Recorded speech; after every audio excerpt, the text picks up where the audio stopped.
Bonjour et bienvenue sur les antennes de France 24 et de Radio France Internationale. Nous sommes à Cotonou, au Bénin, et notre invité est le président de la République du Bénin, M. Patrice Talon. Monsieur le Président, bonjour. Bonjour, M. Perelman. Avec moi pour vous interviewer, Christophe Boisbouvier de RFI. Monsieur le Président, bonjour. Oui, bonjour. Monsieur le Président, le 11 avril, vous avez été réélu pour un second mandat de 5 ans avec un score de plus de 86% dès le premier tour. Alors vous aviez face à vous deux candidats peu connus, au point qu'on a évoqué une élection courue d'avance.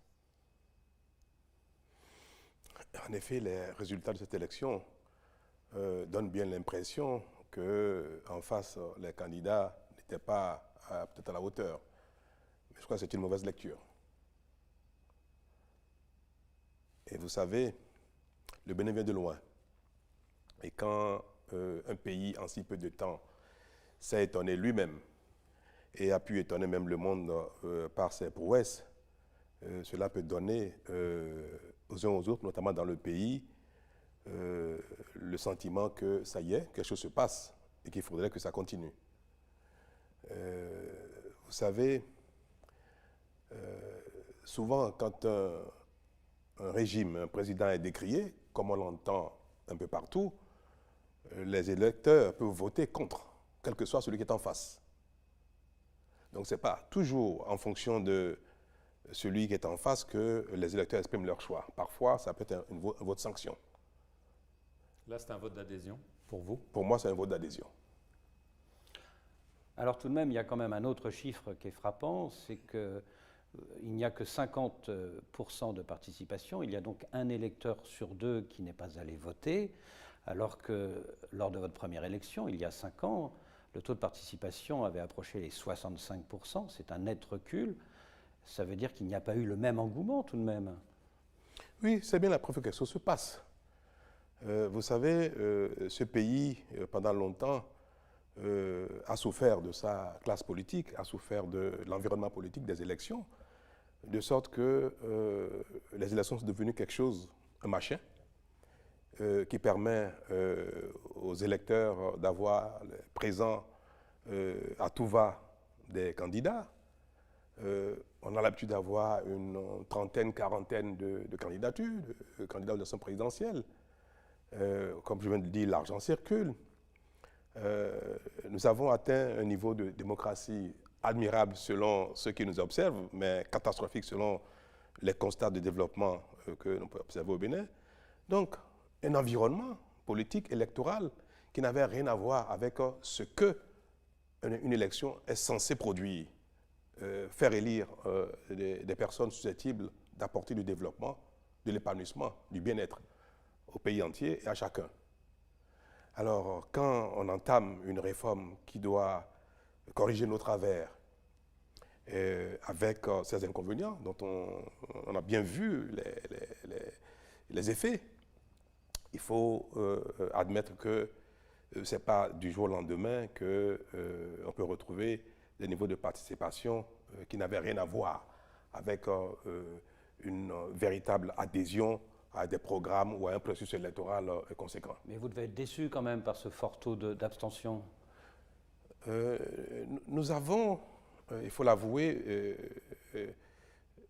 participé à ces élections, en tout cas les 3 candidats en liste, les 3 duos en liste, dans un environnement assez mauvais, de menaces, de violences, d'intoxication. C'est l'une des premières élections au Bénin, c'est la première élection au Bénin depuis le renouveau démocratique, où l'argent n'a pas été le principal élément d'attrait pour les électeurs. Quand on met tout ça bout à bout, on peut comprendre qu'environ 10% des électeurs n'aient pas participé au vote par rapport à nos habitudes. Alors, quand on a quand même 50%, plus de 50%, presque 51% des électeurs qui sont déplacés, alors même que, pour certains, la dynamique est si belle, ce qui se passe est si bien qu'il faut impérativement que ça continue.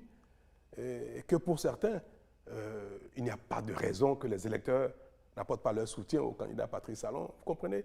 Tout cela, mis ensemble, a pu contribuer à dégrader le taux de participation. Et 50%, pour moi, c'est satisfaisant. dans ces conditions. Alors, il y a quand même quelque chose qui pose problème, c'est qu'à l'exception de l'ancien président Thomas Boniaï, tous vos principaux opposants sont soit en exil pour échapper à la prison, soit derrière les barreaux. Ici, au Bénin, on a l'impression que vous avez cherché à faire le vide autour de vous. Et que répondez-vous à ceux qui disent que, à cause de vous, la démocratie est en recul au Bénin? Qui sont les principaux adversaires candidats qui sont derrière les barreaux à la veille des élections? Vous en connaissez? Derrière les barreaux? Oui. Moi, je n'en connais pas. Il y a des gens qui ont été qui sont appelés à rendre compte de leur gestion parce que nous sommes dans un pays d'impunité totale depuis si longtemps que quand on décide que la chose change, les gens ne veulent pas répondre de ce qu'ils ont fait, qui sont partis par eux-mêmes en exil, qui ont refusé de répondre à la justice. Mais sinon, moi, je ne connais pas un acteur majeur de la politique derrière les barreaux avant les élections. Vous n'avez pas cherché à éliminer tous vos adversaires pour gagner avec 86%, pour poser la question de façon un peu plus... Je vais vous dire ce qui se passe au Bénin, et si vous n'avez pas une certaine connaissance de la situation, vous pouvez faire une mauvaise lecture. Monsieur Babouvier, vous connaissez le Bénin depuis si longtemps, n'est-ce pas? En tout cas, je crois que vous étiez au Bénin quand il y a eu la conférence des forces vives de la nation, à la suite de laquelle nous avons entrepris donc, notre processus démocratique. Et on peut constater aujourd'hui que plus de 60 ans après nos indépendances, plus de 30 ans après le renouveau démocratique, dans notre processus donc, de démocratie, de compétition électorale libre et démocratique, on peut constater que le Bénin n'a réussi à donner aucun signe de développement, aucun signe alors. Et que l'essentiel nécessaire à la survie continue de manquer à la majorité de nos concitoyens. Moins de la moitié des Béninois avaient accès à l'eau potable en 2016, au moment où j'ai accédé à la fonction. L'électricité, n'en parlons pas. Le Bénin ne connaît de l'électricité que par épisode, et encore dans quelle qualité. Le pays n'est pas du tout couvert. Les routes et les pistes, n'en parlons pas. Le peu qui a été réalisé en 60 ans, mal réalisé, mal entretenu. Les infrastructures marchandes, sportives, culturelles et consorts, rien du tout. L'école, c'est une catastrophe. La santé, pareil. Il n'y a pas un seul domaine, un seul secteur dans lequel le Bénin a pu donner le moindre signe d'un pays qui progresse, qui se prend en charge et qui essaie de répondre aux besoins de ses concitoyens. En 2016, le constat est catastrophique. Mais cela n'est pas du fait des Béninois pris individuellement. Tout le monde sait que les Béninois sont travailleurs, sérieux, pris individuellement. Et tout le monde sait également que cet état de choses est essentiellement dû à la qualité de la gouvernance. C'est dû à nos gouvernants qui sont devenus, au fil du temps, des prédateurs de leur pays, malheureusement, à l'instar de beaucoup de pays africains. Mon pays, le Bénin, est devenu l'otage de sa classe politique, faite de toutes sortes d'individus, y compris même des trafiquants de drogue. Les partis politiques ont été créés en 2016, il y avait déjà plus de 300 partis politiques, près de 300 partis politiques. Créer un parti politique est devenu le moyen de prendre sa part du gâteau. Les partis politiques sont devenus le couteau avec lequel chacun vient prendre sa part et le préserver, et la préserver. Et dans ces conditions, on a pu observer, et ça tout le monde le sait, derrière cette façade démocratie, que le pays était coupé en morceaux, réparti entre les acteurs politiques. Moi, je l'ai constaté aussi en 2016. Pour tel parti politique, c'est telle régie financière, c'est la douane. Pour tel autre, c'est la direction des impôts. Pour tel autre, c'est telle recette douanière de telle frontière. Pour tel autre, c'est telle entreprise, c'est le port, c'est ceci. Donc, le pays était coupé en morceaux, réparti entre acteurs politiques, et c'était la règle. Un président élu qui prend fonction a l'obligation de préserver le système, afin que chacun ait sa part. À la limite, il peut faire de petits réajustements, redistribuer certaines cartes aux uns et aux autres, pour avoir la paix politique au Parlement. Et vous le savez très bien, cela caractérisait le Bénin, et ça amusait certains comme vous, que pour voter les lois, c'est des valises d'argent que le régime en place envoie au Parlement pour. une situation burlesque qui a fini par davantage enfoncer le Bénin dans la misère. Et les acteurs politiques, forts de pillage organisé du pays, pouvaient donc à chaque élection entretenir les électeurs par des présents, des t-shirts, des sacs de riz, de l'argent. Ce qui fait que, bon, les Béninois, tous dans la misère, manquant de tout, manquant d'eau, d'électricité, de pistes rurales, de routes, d'écoles, de santé, mais se contentent du peu qu'on leur donne. 10 000 francs ici, ça dit 15 € par là, ou la moitié, pour aller voter. Et puis c'est devenu la règle, c'est devenu la belle démocratie du Bénin. Et c'est ça. Cette démocratie qui, après les réformes, a paru avoir disparu. Et c'est celle-là que les réformes ont fait disparaître. Alors, chapeau pour le Bénin. Alors, vous nous demandez qui était derrière les barreaux au moment de la présidentielle du 11 avril. Lui, il n'a été arrêté que quelques jours plus tard, le 15 avril. C'est l'universitaire Joël Aïvo. Il est accusé d'atteinte à la sûreté et de blanchiment de capitaux. Il a essayé d'être candidat, il n'a pas pu. Qu'est-ce que vous répondez à ceux qui disent le président est en train de régler son compte à quelqu'un qui a dit que la présidentielle, c'était talon contre talon et que les résultats proclamés étaient truqués? Ah bon? Pour vous, ce n'était que ça? Non, vous n'avez pas entendu que ces gens-là ont dit que l'élection n'aura jamais lieu? Vous n'avez jamais entendu cela? Pourquoi, en répétant les propos de ceux qui paraissent être victimes des réformes au Bénin, vous faites une sélection de leurs propos? Tout le monde a entendu sur les ondes, partout, qu'ils ont dit que l'élection n'aura jamais lieu, n'aura jamais lieu dans ces conditions. S'ils ne sont pas candidats, il n'y a pas élection. C'est un opposant politique. Mais alors, est-ce que dire que les élections n'auront jamais lieu et agir pour que ça n'ait jamais lieu, pour vous, est convenable? C'est-à-dire, au point de recruter des mercenaires, des chercheurs, dit-on, de les armer et amener ceux-ci à tirer sur les forces de l'ordre dont le rôle est de tenir la sécurité dans le pays, de dégager les voies qui sont barricadées et de permettre que les élections se tiennent. Alors pour vous, et ça je veux le comprendre, quand des personnes veulent imposer leur point de vue religieux par la force, par la violence, c'est du terrorisme, ce n'est pas admissible. Quand des gens veulent imposer leur compréhension de la vie ou leur intérêt ethnique dans le pays par la violence, par la terreur, ce n'est pas acceptable.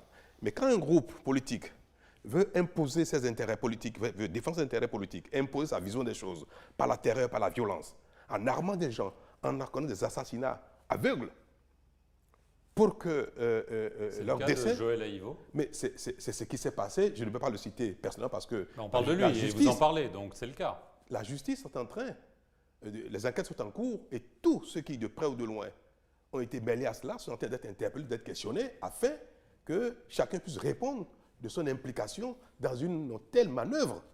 Et qui, que vous le savez très bien, a eu cours au Bénin en 2019, puis à nouveau maintenant, où on dit, si l'élection doit avoir lieu, disent-ils, talon contre talon, alors elle n'aura pas lieu. Mais qu'est-ce qui s'est passé en fait? C'est important de savoir ce qui s'est passé.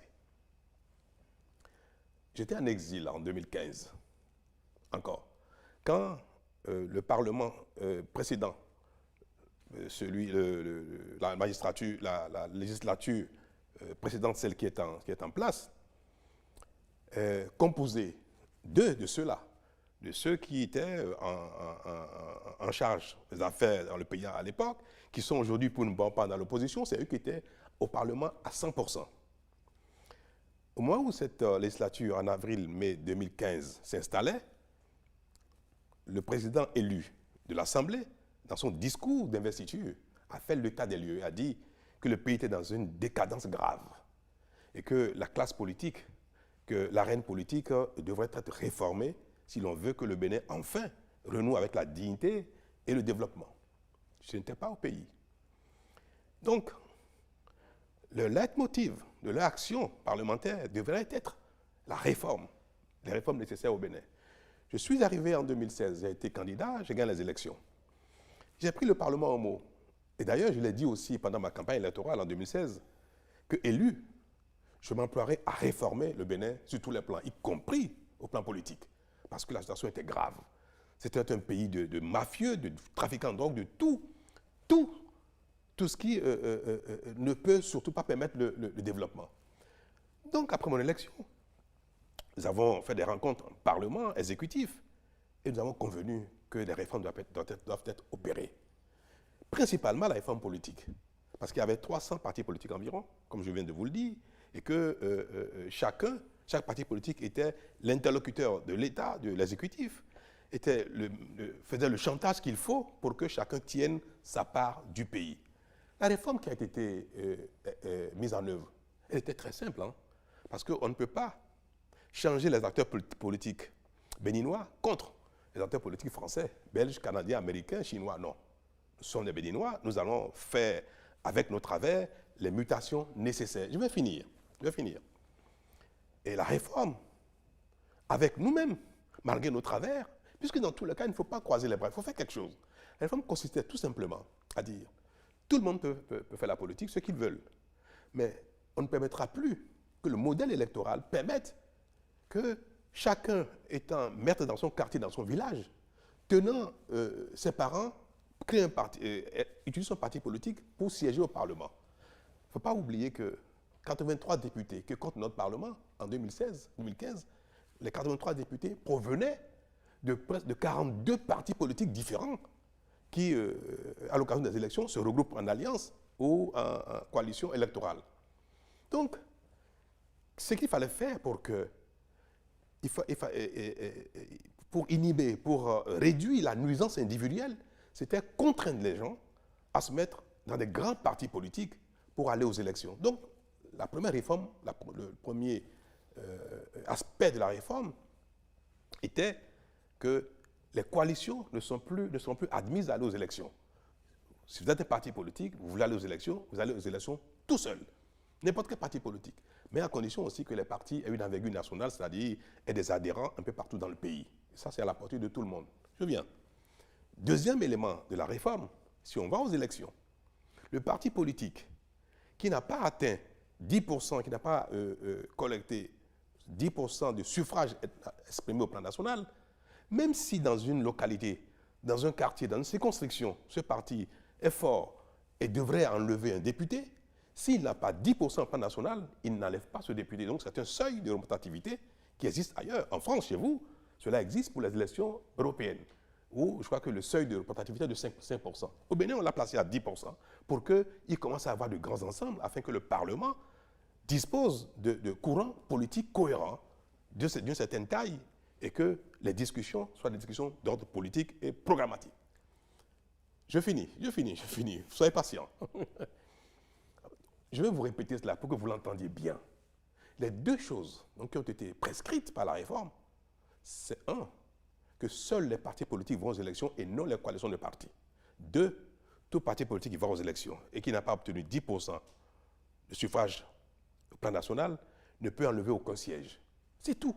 Et ceux qui l'ont voté, qui étaient au Parlement en ce moment, dont certains sont à l'opposition aujourd'hui, au moment de la mise en œuvre, la loi a voté, promulguée. Un an après, un an et demi après, nous voilà aux élections 2019, parce qu'ils ont voté ça en 2018. Ils sont arrivés en 2015. C'est 4 ans, le Parlement a ici un mandat de 4 ans. Ils sont arrivés en 2015, je suis arrivé moi en 2016. Et en 2017-18, cette réforme a été votée au Parlement. À la fin du mandat du Parlement, c'est-à-dire en 2019, il faut aller aux élections pour le renouvellement du Parlement. Alors ceux qui ont réussi à se mettre ensemble pour créer de grands ensembles, pour aller aux élections tout seuls en tant que parti politique, certains qu'ils ont la taille suffisante pour avoir 10%, ils ont dit, OK, on y va avec ces règles. Ceux qui n'ont pas réussi à se mettre ensemble, qui, toujours mus par leur intérêt personnel et divisés entre eux, parce que qui va être chef, qui va être président, qui ne va pas être président, qui n'ont pas réussi, on dit, la loi qu'on a votée, que nous-mêmes nous avons votée, eux-mêmes je veux dire, il faut la remettre dans le tiroir. Elle n'est pas applicable parce qu'elle ne permet pas à tout le monde de pouvoir enlever un siège. Donc ils ont remis en cause leur propre réforme qu'ils ont votée et m'ont demandé à moi de revenir sur, de faire une assise et de revenir là-dessus. Je dis, mais vous savez que c'est utile pour le pays. C'est utile pour nous discipliner, nous tous. C'est utile pour avoir un Parlement sérieux. Et moi, j'ai refusé de m'engager dans un processus d'abrogation de cette disposition de la réforme. Et ils ont refusé d'aller aux élections. Ils ne sont pas allés aux élections en 2019. Et ils ont engagé une épreuve de force dans la rue en brûlant des maisons, en brûlant des édifices publics et privés, et en organisant vraiment une rébellion armée en 2019. Il y a eu des tirs sur les policiers, il y a eu des ripostes qui ont engendré des morts parmi les manifestants de violence. Et cette situation qu'on a connue en 2019, qui est de leur fait exclusif, n'a pas empêché les élections. Nous sommes allés aux élections et un Parlement a été élu. Ceux qui ont accepté d'aller dans la réforme sont ceux qu'on appelle les pro-talons. Du coup, nous avons eu un Parlement qui, de toute évidence, paraît monocolore parce que c'est ceux qui ont accepté la réforme qu'eux-mêmes ils ont votée. Et ceux qui n'ont pas accepté de se soumettre à leur propre loi deviennent des opposants dits radicaux. Et on dit, mais c'est du fait de qui? Si les partis qui sont allés aux élections, qui ont accepté d'y aller avec les réformes, sont sortis et sont les seuls à avoir eu des députés, c'est la faute de qui? Ça a continué. Ce Parlement qui a été installé en 2019, il est légitime et légal.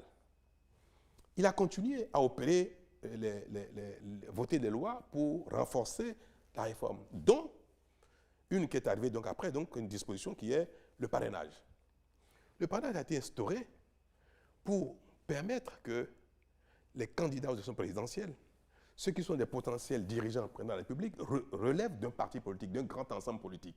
Que quelqu'un ne vienne pas, comme c'est l'habitude au Bénin, venir avec des valises d'argent, que l'argent provienne de la drogue, du crime, de la corruption ou pas, vienne de nulle part, acheter les électeurs comme nous avons l'habitude dans le pays, ils deviennent présidents. Donc, on a voulu, la classe politique, que le parrainage soit un moyen pour les partis politiques de porter des candidats et de répondre de leur capacité, de leur moralité. Ils ont dit, parrainage jamais. Le parrainage, ça existe dans d'autres pays. Le BN n'a pas inventé le parrainage. Ils disent, ils n'iront jamais aux élections avec le parrainage. Monsieur Aïvo, de vous parler, parlons-en. Et même plus que ça, Rekia Madougou, je sais que vous allez en venir, voilà. Ils sont dans aucun parti politique, n'ont pas de parti politique. Et pourtant, depuis 3 ans, la réforme au Bénin, c'est que ceux qui veulent faire la politique s'engagent dans des partis politiques et que ce soit les partis politiques qui animent la vie politique et qui portent les candidats. Ils n'ont aucun parti politique. À la veille des élections, les démocrates, qui s'apparentent, qui s'affichent comme étant le parti politique radical, opposant radical, qui a un président qui s'appelle M. Éric Roudete, qui fut vice-président de l'Assemblée nationale. Ce monsieur qui est le président du parti, à qui les députés, les maires et consorts ont promis qu'il aura le parrainage. D'ailleurs, vous savez qu'en France, Le Pen, le Front National, a toujours participé aux élections présidentielles, mais ils n'ont jamais en leur propre sein le nombre de maires nécessaires pour les parrainer. Mais d'autres maires parrainent pour que la compétition soit belle, pour que tous les courants participent aux élections. Donc, d'autres courants politiques ont dit on va parrainer tous les candidats des autres partis politiques sans problème, en attendant qu'eux-mêmes, ils aient leur propre maire, leur propre député, et qu'ils reviennent dans l'arène avec les nouvelles règles. Ce parti a reçu la confirmation des maires et des députés du pays qui recevront le parrainage nécessaire. Une dame débarque, qui n'est pas membre du parti, avec des valises d'argent, avec des sponsors, des chefs d'État de pays voisins, avec des opérateurs économiques et consorts. Écoutez-moi bien. Je veux préciser pour les gens qui nous écoutent et qui nous regardent, il s'agit de Rekia Madougou, qui voulait être candidate, qui a été retoquée. Elle a été arrêtée le 3 mars. Elle n'a pas été retoquée. L'information n'est pas juste. Elle n'a pas pu se présenter. Pourquoi? Je finis juste. Elle a été arrêtée le 3 mars. Elle est poursuivie, je cite, pour financement du terrorisme. Donc c'est un terme grave. Est-ce que ça veut dire qu'elle a fomenté des attentats au Bénin? C'est quand même une accusation extrêmement grave, extrêmement rare. Les mots comptent. Terrorisme. Nous en arrivons, on y vient. Ces personnes débarquent et veulent être candidats au titre des démocrates. l'esprit de la réforme dans le pays, qui est que désormais ce sont les grands ensembles, les grands partis politiques qui portent les candidats, sa candidature n'est pas conforme aux réformes qui sont en place. Donc c'est naturellement, et ça je peux le dire, hein, et mon avis est cela aussi, c'est naturellement, que députés, maires et consorts, tout le monde dit, mais non, nous voulons bien parrainer le Parti démocrate avec les membres, mais si c'est des gens qui viennent pour réinstaurer ce que nous dénonçons depuis 20, 30, 40 ans, mais non. Donc, ils n'ont pas eu le parrainage qu'ils ont sollicité, ces gens-là. Je viens. À la limite, je comprends que ça peut être décevant, que les parrainages n'ont pas été donnés à tout le monde. Mais la règle, le parrainage qui a été instauré, qui existe dans d'autres pays du monde, deuxièmement, que eux-mêmes parfois ils ont promu à Ivor, dans des tribunes publiées des années avant, à préconiser le parrainage. Donc, le système, le modèle politique en place, les lois qui ont été votées légalement et légitimement, qui ont prescrit cette disposition de candidature, ils ne les remplissaient pas. Donc, ils ne disposaient pas des parrainages nécessaires, requis. Ils disent, on va aux élections. Ils déposent leur dossier sans parrainage. Mais c'est tout à fait évident. Si quelqu'un en France dépose une candidature sans les parrainages requis pour être prendre la République française, puisqu'en France, il faut être parrainé également. Si quelqu'un dépose sa candidature, vous direz, vous employez le mot rétoquer. Est-ce que c'est ce mot que vous allez utiliser pour dire que le dossier qui a été déposé n'est pas conforme aux prescriptions? Alors, utilisez dans tout ce qui se fait au Bénin et qui n'est pas insolite, qui se fait aussi ailleurs, veuillez avoir les mêmes compréhensions, utiliser les mêmes expressions, les mêmes termes pour les qualifier. Alors, on parle de termes. Financement de terrorisme. Rekia Madougou a-t-elle fomenté, oui ou non, des attentats au Bénin? Parce que le terrorisme, on parle d'attentats, Monsieur le Président. Ces gens-là, on dit, après que les dossiers aient été constatés non conformes, disent que l'élection n'aura pas lieu sans eux. Qu'ils empêcheront par tous les moyens. Ils l'ont dit publiquement, dans des conférences de presse, dans leur... Bon, qui les dit? C'est pas grave. Voilà. Mais qu'ils aient agi pour. Là, ça devient sérieux. Alors, quand des manifestations avec violence ont lieu, que quand on demande à des gens de procéder à des assassinats aveugles pour que le pays s'enflamme, pour qu'on observe ce qui s'est passé au Burkina, au Mali, un peu partout, parce que comme il y a des insurrections qui ont eu lieu en Afrique, et que ces insurrections ont parfois amené des régimes à être balayés, c'est le cas, et le cas du Mali a été cité, le cas du Burkina a été cité. Il faut que le Bénin s'enflamme, il faut qu'il y ait de l'insurrection.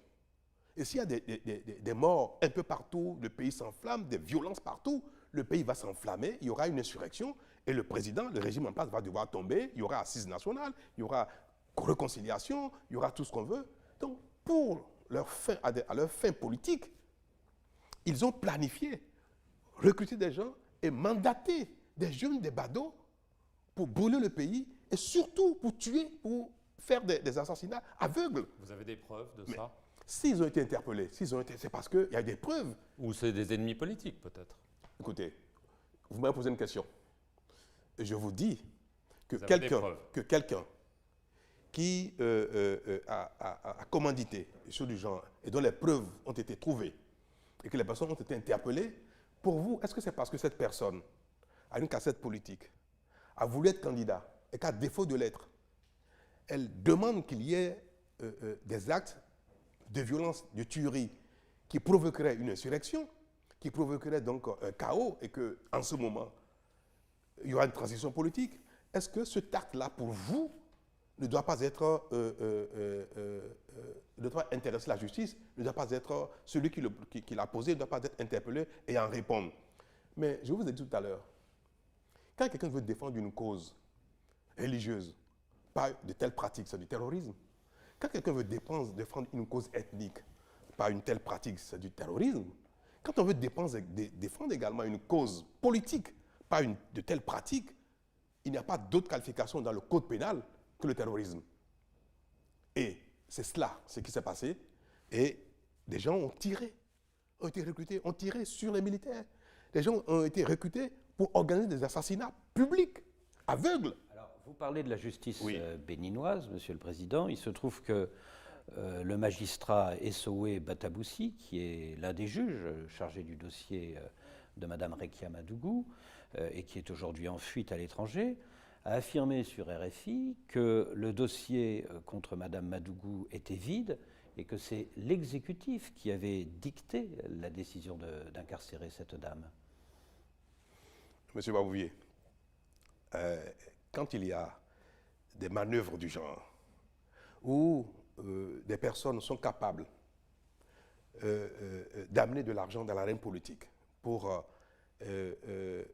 organiser des troubles, des assassinats, est-ce qu'il est difficile de débaucher un juge, de trouver n'importe qui, un ministre, un juge, une telle personnalité, à leur cause, moyennant? Est-ce que c'est quelque chose qui ne se fait pas ailleurs? Ça vous étonne, ça? Ce même juge dont on parle, je ne sais pas si vous l'avez appris, sa maison, quand les violences ont commencé et que les chasseurs ont été recrutés au Bénin, dans les pays voisins, armés, 17 de ces gens-là ont été découverts à son domicile. Et les images existent, où ça a été publié, où on a pris des gens armés dans son domicile. Alors, est-ce que c'est parce que, déçu par le fonctionnement d'Acriet, où il était, il a démissionné, il est parti, il est devenu un rebelle armé en emmenant des mercenaires, ou bien il a été enrôlé dans une cause qui l'a amené à démissionner, à faire des déclarations mensongères. Et puis, la suite est ce qu'on a vu à son domicile. Donc, vous savez, dans ce domaine, autant on peut soupçonner un régime de faire de la manipulation, parce que ça, je vous le concède. Parce que ce qui se passe est tellement incroyable, invraisemblable, que l'interpellation est légitime. Je vous comprends et je comprends ceux qui disent « Qu'est-ce qui se passe au Bénin de curieux ?» On interpelle autant de personnes, autant de responsables politiques, pour des actes du genre, des choses que le Bénin n'a jamais connues. Mais est-ce que c'est parce que c'est pareil invraisemblable, que ces choses-là n'existaient pas avant, et que les réformes qui sont arrivées ont occasionné ces mécontentements, ont occasionné ces actions de défense d'intérêt, et que les gens ont agi, que nous devons dire non, non, non, c'est un cauchemar, on s'est réveillé, le pays est calme désormais, donc on ne va pas les interpeller, on ne va pas, personne ne répondra de ce qu'il a fait, juste parce que, ah non, c'est trop bizarre, c'est trop curieux, c'est trop invraisemblable. Moi-même, je suis étonné par ce qui se passe. Je trouve que ce n'est pas admissible, ce n'est pas mon pays, ce n'est pas normal. Mais pour que ça ne continue pas, pour que ça ne devienne pas quelque chose de récurrent au Bénin, parce que ça a commencé en 2019, ça s'est passé cette année. Si dans 2 ans, dans 3 ans, à la prochaine élection, on ne veut pas que ça se répète, il faut que ceux qui ont été mêlés à ça, quels qu'ils soient, qui qu'ils soient, qu'ils répondent de leurs actes devant la justice. Monsieur le Président, vous avez tout à l'heure, au détour d'une phrase, dit quelque chose que votre ministre de la Justice avait aussi dit. Il avait affirmé, à la suite des déclarations de ce juge, qu'il y avait de l'argent qui venait de pays voisins. Oui. Vous l'avez déclaré à propos de Rekia Madougou. On va appeler un chat un chat. Oui. Elle est connue comme conseillère du président du Togo, par exemple. Oui. Est-ce que vous voulez dire par là que son action violente, telle que vous la décrivez, a été financée par des chefs d'État voisins et, par exemple, par le chef d'État du Togo? Vous convenez bien avec moi qu'il ne serait pas bien que je cite des noms. Mais vous avez parlé de chefs d'État tout à l'heure. Cela suffit. Des hommes d'affaires, des autorités, des chefs d'État, de pays voisins. Et je sais de quoi je parle, mais il n'est pas... Non, attendez, parce que c'est quand même très, très, très important. Vous dites que des chefs d'État de pays voisins ont participé à une opération de déstabilisation du Bénin. Ça, c'est vous qui dites, moi, je n'ai pas dit ça. Ben, vous dites... Est-ce que quand des autorités étrangères, même des chefs d'État, appuient un candidat, financent même, éventuellement même un candidat, est-ce que leur implication va jusqu'aux actes criminels que ceux-ci pourraient commettre? Elle était financée par des chefs d'État étrangers. C'est 2 choses différentes. Elle était financée par des chefs d'État étrangers. Si vous soutenez un candidat politique qui, pour vous, peut-être peut faire une affaire quelque part, et que cette personne dérape et va commettre des crimes toujours au titre de sa candidature, est-ce que vous êtes responsable? Donc moi, je n'ai pas de preuve que ceux qui ont soutenu Rekia Madougou l'ont mandaté à ce point. Qui l'a soutenu, monsieur le Président? Est-ce que c'est de mon rôle, de ma fonction, de vous donner des noms? Mais des chefs d'État, on est bien d'accord. Je l'ai dit, il n'est pas nécessaire de le répéter, vous comprenez ce que vous voudrez bien. Mais ce n'est pas un secret. Ce n'est pas un secret. Qu'elle a des soutiens, des sponsors partout. Elle s'en vante. Elle le dit, elle ne le cache pas. Alors vous dites... Et c'est d'ailleurs à ce motif qu'elle est venue évincer tous les responsables du parti des démocrates pour prendre la candidature à la présidentielle en lieu et place de ceux-ci, parce qu'elle aurait des relations, elle a de l'argent, mais elle n'a jamais été opératrice économique. Elle n'est pas héritière, à ce que je sache. Elle a eu des fonctions politiques et du jour au lendemain, elle débarque avec des milliards et puis s'en vante, l'évoque publiquement et puis tout le monde trouve ça normal. Quand c'est en Afrique, l'argent du crime peut venir en politique, c'est normal. Ça ne gêne personne. Et quand l'argent du crime arrive, tout ce que l'argent du crime peut continuer de faire, peut occasionner, peut engendrer, peut instiguer, qu'on sort, personne ne s'en préoccupe. Mais ce sont après les actes de reddition, quand la justice maintenant prend le relais et demande que chacun réponde de ses actes, oh là là là, c'est pas normal, c'est des acteurs politiques, on n'a pas le droit. Est-ce que tous les acteurs politiques sont exempts du péché? Est-ce qu'un acteur politique, vous ne savez pas, vous, qu'il y en a qui sont des criminels, des trafiquants de drogue, des pillards de leur pays? Vous savez très bien que même la plupart ont ces travers-là. Mais il ne faut jamais en parler. Il ne faut jamais que personne leur demande des comptes. C'est un règlement politique, du compte politique. C'est curieux. Vous dénoncez, Monsieur le Président, les violences qui ont éclaté dans votre pays, notamment entre le 6 et le 9 avril, notamment dans le centre-nord du pays. Le fait est que de nombreux Béninois ont eu l'impression de ne pas pouvoir s'exprimer dans les urnes, faute de candidats importants représentant l'opposition, et qu'ils sont descendus dans la rue pour manifester, pour protester. Vous avez regretté vivement qu'il y ait eu des blessés parmi les forces de l'ordre, mais vous n'avez pas du tout parlé des morts dans la population civile. Est-ce que vous pouvez nous dire aujourd'hui combien de personnes sont décédées? Dans quelle population civile? Oui. De quoi vous parlez? De quelle population civile? Parmi vous parlez des morts, parmi les personnes parmi les assaillants, parmi ceux qui ont tiré sur les policiers.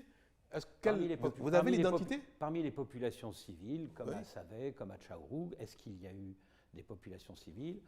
À l'heure où nous parlons, est-ce qu'il y a eu des morts parmi les populations civiles? Avez-vous, comme vous êtes journaliste et que France Inter est représentée au Bénin par des reporters, avez-vous vu des familles qui ont présenté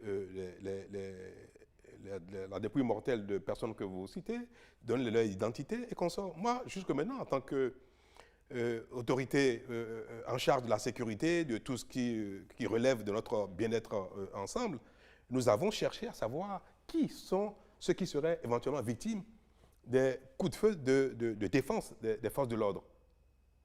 C'est important de savoir, même pour les enquêtes, on n'a pas vu de déclaration de décès. Et pourtant, c'est utile pour faire la part des choses, pour savoir qui a fait quoi et qui est victime. On en parle, mais personne n'a vu. Selon plusieurs sources, Monsieur le Président. Mais moi aussi, j'ai été informé de ça. Sources hospitalières, selon le maire de Savé également, il y a eu au moins 2 morts les 8 et 9 avril dans le centre-nord de votre pays. Moi, j'ai demandé au maire, je l'ai appelé, je lui ai demandé, il m'a dit non, que lui, il n'a pas vu les corps qu'on le lui a dit. Mais lui non plus, il n'a pas vu les morts. Je lui ai posé la question. Et j'ai voulu qu'il fasse une déposition. Il n'y a pas eu de mort entre le 6 et le 9 avril? Ça a été dit, c'est bien possible. Quand vous tirez sur des policiers, des agents, et qu'eux aussi ils repliquent, c'est probable qu'il y ait des morts. Mais l'idéal, c'est qu'on sache qui est mort et dans quelles conditions. Est-ce que c'est quelqu'un qui est armé, qui est un chasseur lui-même, qui est un étranger? Qui est mort, peut-être que les gens ont intérêt à cacher leur corps. Bref, en France, il y a quelques jours, un djihadiste, entré dans un commissariat, a assassiné une policière. Il a été abattu. Vrai ou faux? Il a été abattu. Est-ce que vous vous préoccupez davantage du fait qu'il est mort, le djihadiste, ou de la mort de la policière? Qu'est-ce qui est l'information la plus préoccupante? Qu'est-ce qui est le fait le plus préoccupant? Qu'est-ce qui est dénoncé? Est-ce que c'est le fait que le terroriste ait été abattu ou le fait que le terroriste ait agressé un policier jusqu'à lui donner la mort? Vous m'étonnez. Vous m'étonnez, je viens. Vous m'étonnez parce que pour les mêmes, écoutez-moi, pour les mêmes choses, les mêmes faits, en attendant même que la justice établisse la réalité des choses et surtout les responsabilités, restez tout au moins dans l'information générale. Et vous savez très bien, ils ont vu à l'hôpital tous les blessés militaires qu'il a eu. Ceux-ci n'auraient pas été protégés par des casques et des gilets pare-balles. On aurait eu beaucoup de morts parmi eux. Donc vous sous-entendez que si morts il y a eu, c'était des assaillants armés et non pas des civils qui manifestaient. Mais il n'y a eu aucun coup de feu sur des manifestants, nulle part. Il n'y a eu C'est pas ce aucun... qu'on a dit. Les forces de l'ordre ont répliqué, vous l'avez dit. Mais où? À Savay. Pas sur des manifestants.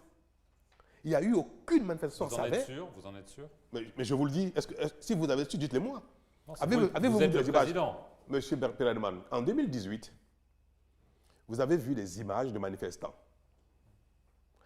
pourchassés parfois par des policiers avec des matraques et des gaz lacrymogènes. On l'a vu en 2019. Montrez-moi une seule image en 2020, un reportage de n'importe quoi, puisque vos gens étaient à Cotonou, ils ont sillonné le pays entier.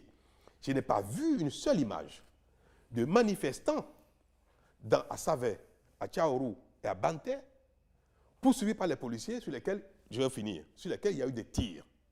Les seuls tirs qu'il y a eu sur l'axe Cotonou-Parakou via Tchaourou, vous savez, ou l'axe Cotonou-Djougou via Banté, les seuls tirs qu'il y a eu, c'est des tirs que les forces de défense ont eu à faire pendant qu'ils dégageaient la voie et qu'on leur tirait dessus.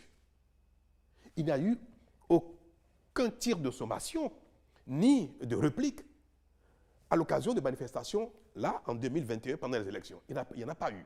Monsieur le Président. Alors, si vous en avez, dites-moi, donnez-moi, demandez à vos collaborateurs à vous, parce que vous êtes de le mieux nous informé. montrer des images, de nous montrer des reportages dans lesquels on a vu des manifestants pourchassés par... il n'y en a pas eu. Alors, votre ministre de l'Intérieur, suite à ça, a accusé, je le cite, certains acteurs politiques d'avoir planifié un vaste plan de déstabilisation visant à vous chasser du pouvoir et installer un gouvernement de transition.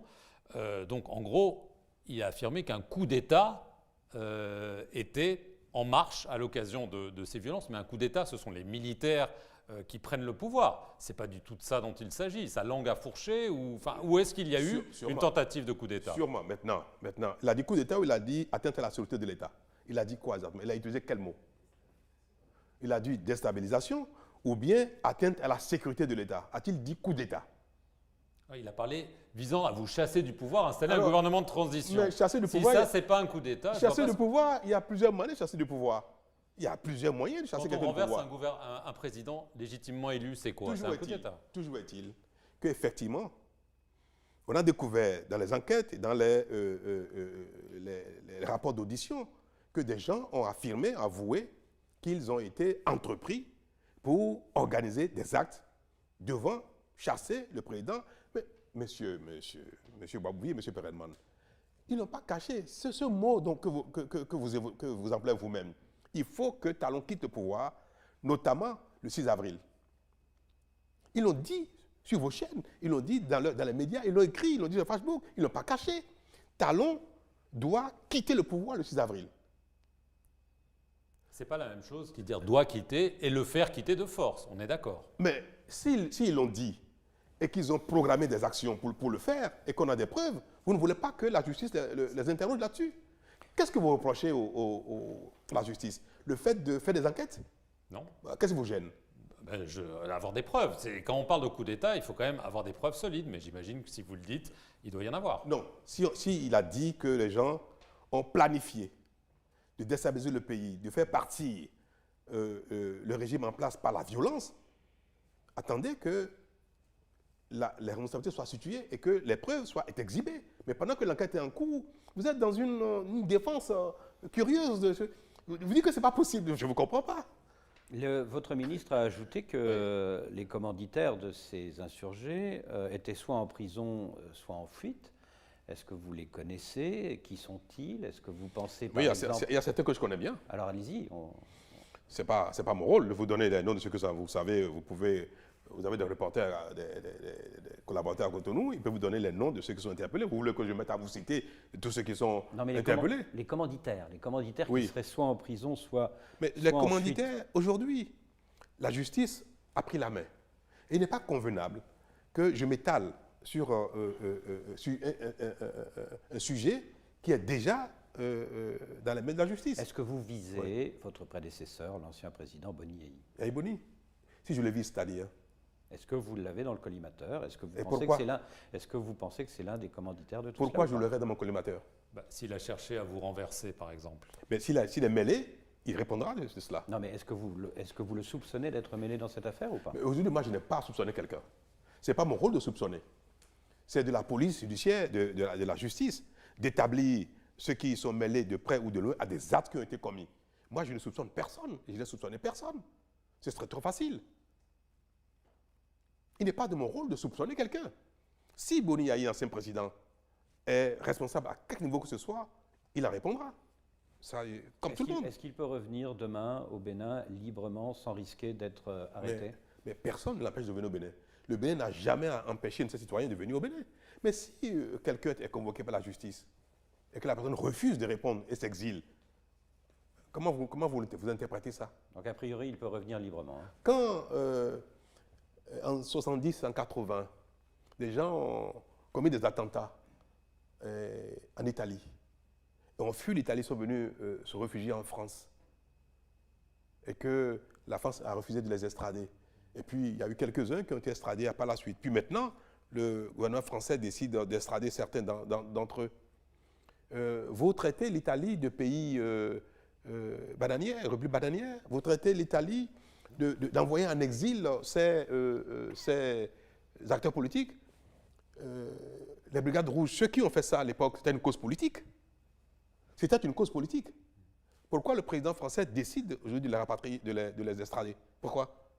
Parce que même la cause politique ne peut pas être défendue, ne pas se défendre par la terreur. Et toutes les fois que c'est le cas, il faut que ceux qui l'ont fait en répondent impérativement. Et si la France décide aujourd'hui d'extrader 40 ans après les faits, ça veut dire que ces faits-là sont graves et qu'il faut toujours en répondre. On va revenir. C'était politique, non? C'était politique, leur revendication était politique. Vous parlez des Brigades Rouges? Oui, Brigades Rouges. Oui, mais peut-être qu'on ne peut pas comparer la situation terroriste dans l'Italie de l'époque. Ah oui, mais que ce soit ancien ou présent, ces faits-là sont reprochables. On ne doit pas, c'est pas à faire, c'est pas à promouvoir. Et c'est pour ça que ceux qui pourraient être mêlés à ce genre de choses, de près ou de loin, doivent en répondre un jour. Ce n'est pas aujourd'hui, ce sera demain. Monsieur le Président, je veux revenir aux réactions à votre élection et notamment une réaction que tout le monde a remarquée, celle du gouvernement américain. Le département d'État américain a publié un communiqué en date du 23 avril. Je vais le citer, comme ça les choses seront précises. Il affirme que les États-Unis, je cite, notent avec inquiétude les nombreuses arrestations de dirigeants politiques de l'opposition. Il rappelle l'importance de la présomption d'innocence, d'une justice transparente et apolitique, et ils ajoutent qu'ils suivent de près les actions du gouvernement du Bénin. Vous semblez donc être dans le viseur de l'administration Biden. Pas du tout. Vous trouvez que c'est un compliment qu'on vous fait quand on se dit qu'on est inquiet, qu'on vous surveille? Ce n'est pas exactement un compliment. Personne n'a surveillé le Bénin. Fut-il gouvernement américain? Personne n'a surveillé le Bénin parce que le Bénin est un pays ouvert, normal, et ce qui se passe peut intéresser Français, Américains, Béninois ou autres. Mais le mot surveiller n'a pas, et je ne pense pas que le gouvernement américain suit ce qui se passe au Bénin, c'est légitime, c'est normal. Il est inquiet. Alors, quelle est votre réaction? Autant, moi aussi, je suis ce qui s'est passé aux États-Unis, je vais suivre, je suivrai toujours. Et on a vu ce qui s'est passé au Capitole, où des gens, pour une cause politique, ont envahi le Capitole. Et il y a eu un mort, je crois. Et ceux-là aussi sont en train de répondre de cela. Alors, le problème, c'est quoi? C'est que c'est normal que vous, que la France, que les États-Unis, que la Chine, que le Japon s'inquiètent de ce qui se passe au Bénin. Mais ça vous vexe quand même que les États-Unis disent ça de façon très publique. Mais non, ça ne me gêne pas du tout. Pourquoi? Parce que, je viens de vous dire, les interrogations, les inquiétudes par rapport à ce qui se passe au Bénin sont légitimes. Qu'on arrête. C'est par rapport à ce que vous faites, monsieur. Non. Ce n'est pas parce ce qui se passe. Je vais vous dire pourquoi. Qu'on arrête, qu'on interpelle des dizaines d'acteurs politiques ou des unités, quelques-uns d'acteurs politiques, c'est toujours un fait préoccupant. Quand un acteur politique, quelqu'un qui a une cassette politique est interpellé, c'est toujours préoccupant. Pourquoi? Parce que l'interpellation peut être fondée sur des faits réels, comme ça peut être également une une manipulation politique. Et le monde entier est comme ça. Mais ce n'est pas parce qu'il arrive des fois que des gens soient harcelés, poursuivis et même emprisonnés injustement parce que c'est des opposants politiques que tout acteur politique est exempt de péché. Parfois aussi, les acteurs politiques commettent des fautes. Non, mais toutes les fois donc il y a des gens qui portent la casquette politique, qui sont interpellés, ça soulève des inquiétudes légitimes. Ça soulève des interrogations, surtout quand c'est 1, 2, 3, 4, 5 personnes. C'est étonnant, c'est inquiétant. On a l'impression que c'est une dérive autoritaire, disent les États-Unis. Je trouve légitime, ils n'ont jamais dit ça. Mais c'est l'impression qu'ils donnent. Mais non, ils disent qu'ils suivent de près et tout le monde est préoccupé, y compris eux et moi-même, par une justice transparente qui ne soit pas à la solde d'une manipulation politique. C'est légitime et c'est normal. Vous aussi, n'importe qui, ce n'est pas seulement eux, que ce soit les Japonais, les Chinois ou les Européens. Tout le monde dit toujours, attention, il ne faut pas qu'on utilise la justice pour régler des comptes politiques. Et cette interrogation, elle est légitime. Cette préoccupation, elle est légitime. Maintenant, à la suite, qu'on verra si ceux qui ont été interpellés, ceux qui vont être condamnés sont condamnés parce qu'effectivement ils ont fait quelque chose avec preuve ou non. Il y en a qui seront peut-être libérés. Peut-être que tous. Peut-être que certains répondront de leur action passive ou active. Mais dans tous les cas, ce n'est pas parce que nous-mêmes on s'interroge et que la communauté internationale s'interroge que nous allons dire non, non, non, on arrête, on ferme les yeux, on fait comme si rien ne s'est passé. Non, moi je ne suis pas dérangé par les interrogations, pas du tout. Alors vous dites qu'il y en a peut-être qui seront libérés. Je vais espérer que tous ceux qui ont été interpellés, parce que ce serait pour moi un objet de satisfaction de voir qu'il n'y a pas autant de gens impliqués et que les petits qui sont des exécutants, c'est malheureux. Parce que pour 100 000 francs CFA, parce qu'on a eu des preuves de paiement d'argent et qu'on sort, c'est des petites sommes pour des gens qui sont de la misère. Donc ce n'est pas vraiment ceux qui sont vraiment les plus condamnables, parce qu'on a utilisé leur misère pour les faire des actes graves. Mais je vais espérer que ce ne sera pas un grand nombre de mes concitoyens qui seraient impliqués dans ce genre de choses. Je vais l'espérer. On pense aux petits. Ce serait ma satisfaction. On pense aux petits, comme vous dites, mais on pense aussi aux figures de l'opposition qui sont soit en exil, soit en prison. Vous avez dit lors de votre discours de victoire, je m'emploierai à améliorer ma façon de diriger. Est-ce que vous êtes ouvert à un dialogue avec l'opposition, comme celle-ci vous y invite, et est-ce que vous envisagez un geste d'apaisement à l'égard notamment de ces figures de l'opposition qui sont... Je ne l'envisage point. Vous n'envisagez point le dialogue ou vous n'envisagez point l'apaisement? Le dialogue est permanent. Le dialogue en politique, le dialogue est permanent. Vous dialoguez tout le temps avec les partisans politiques, les opposants politiques pour améliorer, parce que nul n'est parfait. On a besoin de s'améliorer, on a besoin, voilà. Donc, y compris avec votre opposition? L'impunité, je n'envisage pas à nouveau de fermer les yeux sur ce qui passait ou bien de gracier ou d'amnistier parce que ça devient récurrent. Donc, il n'est pas envisageable qu'une fois encore, que les gens soient graciés de quelque chose qui devient récurrent. On a arrêté des gens qui ont été auteurs des actes en 2019, qui ont récidivé. Vous voulez qu'on les gracie à nouveau? Ce serait une faute. Ce serait une faute à nouveau de les gracier ou de les amnistier pour quelque chose qui devient récurrent par les mêmes personnes. Mais un jour, il ne faudra pas apaiser quand même? C'est-à-dire, qu'est-ce que vous voulez dire par apaiser? Est-ce qu'un geste de clémence ne pourrait pas concourir à l'apaisement? Mais est-ce que pour vous, chercher l'apaisement veut dire qu'il faut continuellement gracier quelqu'un qui fait quelque chose qui répète chaque fois? Cela? Pour moi, c'est non. L'impunité est la meilleure façon d'inciter au crime. L'impunité. Il faut que chacun réponde de ses actes. Et il faut arrêter de chanter aux pays africains que vous soupçonnez chaque fois de manipulation, traiter le plus bananier, il faut arrêter de le soupçonner, ou bien de vouloir que chaque fois, la justice n'a pas de sens en Afrique. On peut ne pas faire attention à cela, on s'entend, on parle et puis ça continue avec nos travers, avec nos pagailles. Non, avec ça on ne va jamais se développer. Il ne faut pas plaider chaque fois que souhaitez voir que les pays africains s'asseillent chaque fois pour palabrer avec leur travers, sans se corriger. La corruption, la drogue, l'incompétence et qu'on sort, c'est notre quotidien, ça peut rester comme ça indéfiniment, c'est pas bien de le penser. Et il est temps que sinon, nous allons rester indéfiniment dans la misère et nos enfants vont vous envahir indéfiniment par l'immigration clandestine. Il faut que ça cesse. Monsieur le Président, Oui. l'article 42 de la Constitution stipule que nul ne peut exercer plus de 2 mandats toute sa vie. C'est à mon initiative. À votre initiative, une réforme qui a été adoptée en 2019. Oui. Vous contrôlez le Parlement et certains vous soupçonnent de peut-être vouloir changer cette Constitution pour pouvoir, comme un certain nombre de chefs d'État de la région ou un petit peu plus loin, l'ont fait en disant finalement la Constitution c'est un bout de papier, le peuple me réclame, donc je reste. Alors est-ce que vous pouvez nous dire oui ou non, est-ce que vous allez changer cet article? Est-ce que le Bénin ne fait pas la différence depuis un moment? Quand vous observez le Bénin, vous ne voyez pas que ça se passe autrement, les choses ici?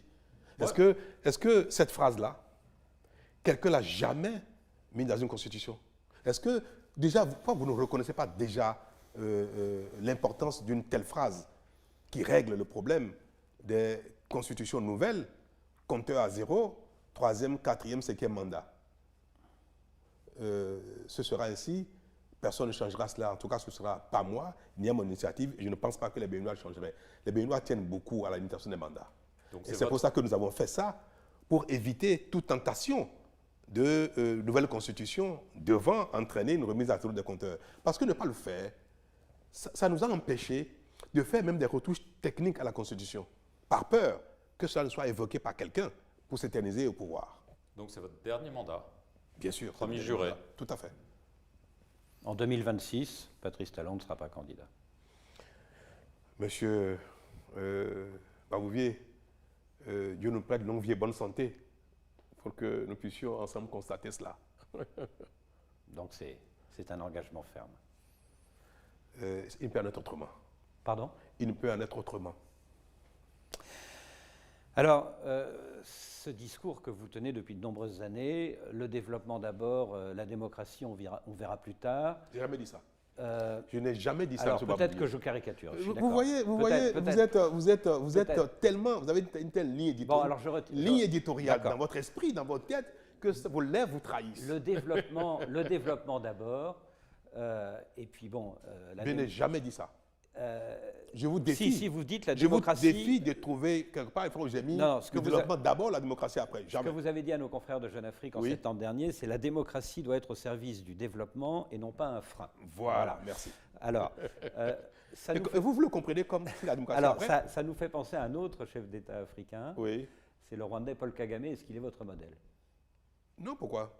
Il fait des choses admirables, c'est sûr. Son pays se développe, son pays lutte contre la corruption, c'est un pays qui fonctionne bien, mais chacun, comme je dis, a ses braises et ses travers. Personne n'est Dieu sur terre ici, donc autant lui, autant un autre, autant mon voisin du Togo, du Nigeria, chacun fait des choses qui sont admirables, mais chacun aussi fait des choses qui parfois peut être critiquées. Donc moi je n'ai jamais dit que Kagame était Dieu sur terre, j'ai jamais dit ça. Mais si un pays fonctionne bien, qu'il y a des choses qui vont bien, on peut le relever, on peut le dire.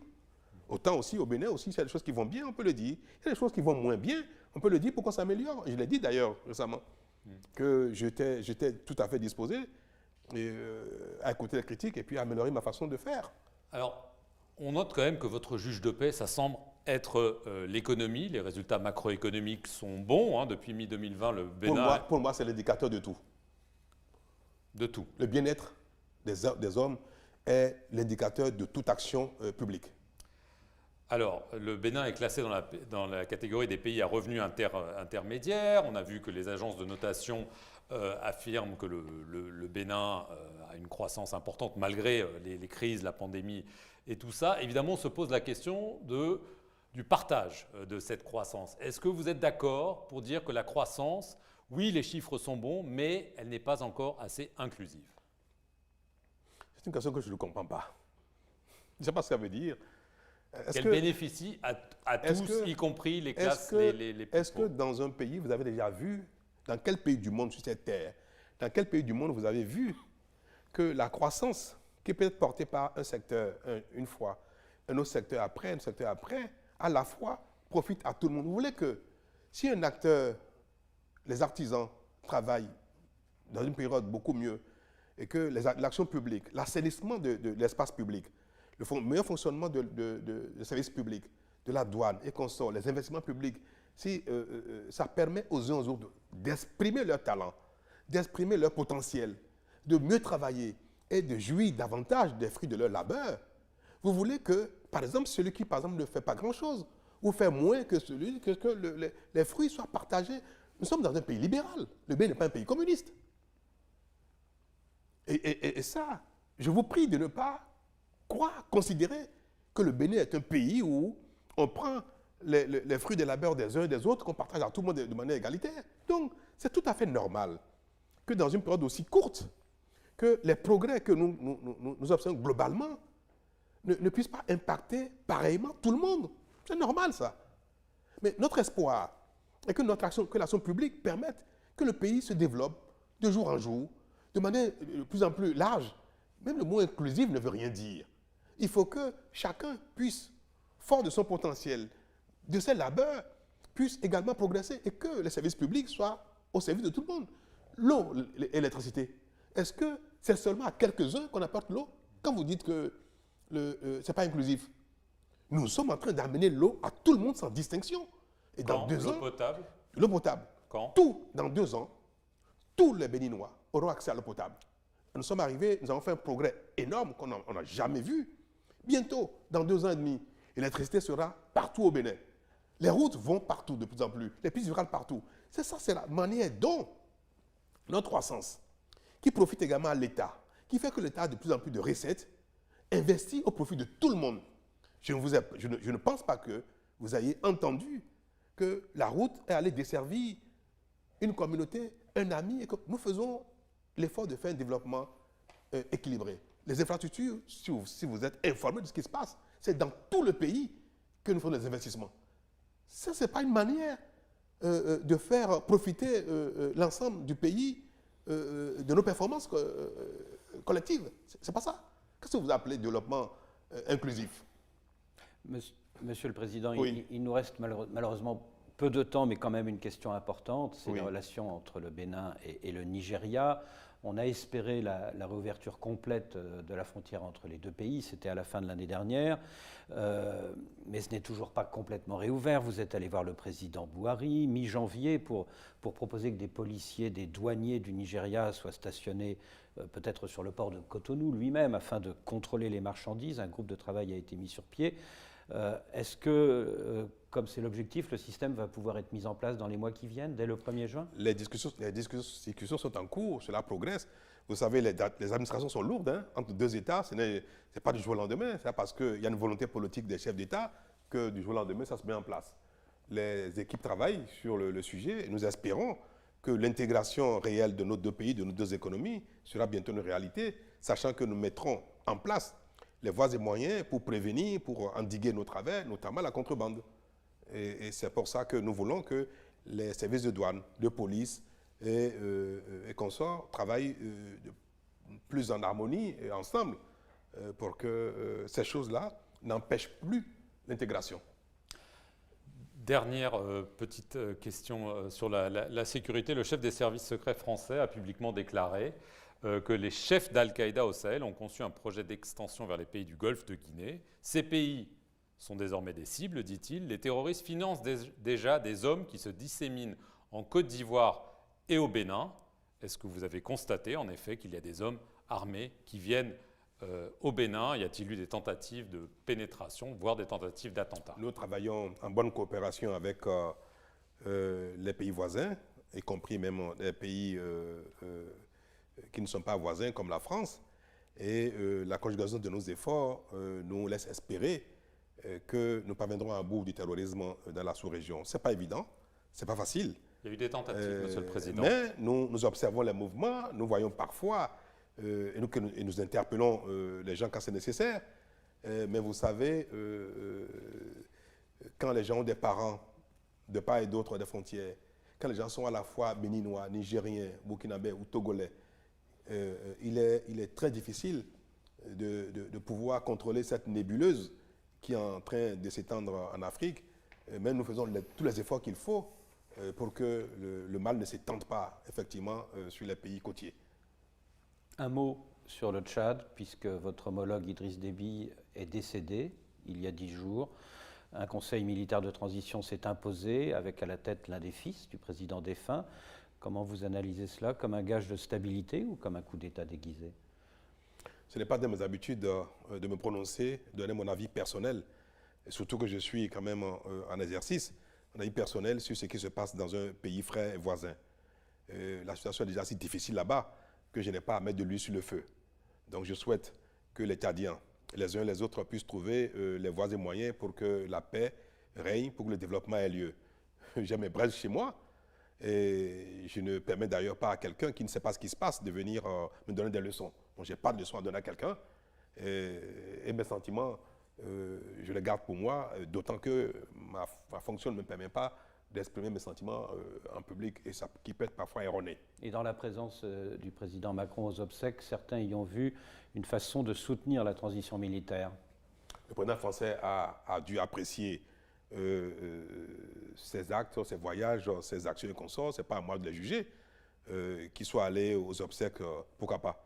Le président défunt a beaucoup fait pour la sous-région en matière de terrorisme.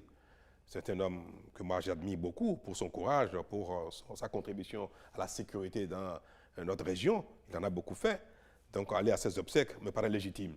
Pour tous ceux qui veulent saluer l'homme qu'il a été, les services qu'il a rendus à l'Afrique, notamment moi en tout cas ma sous-région.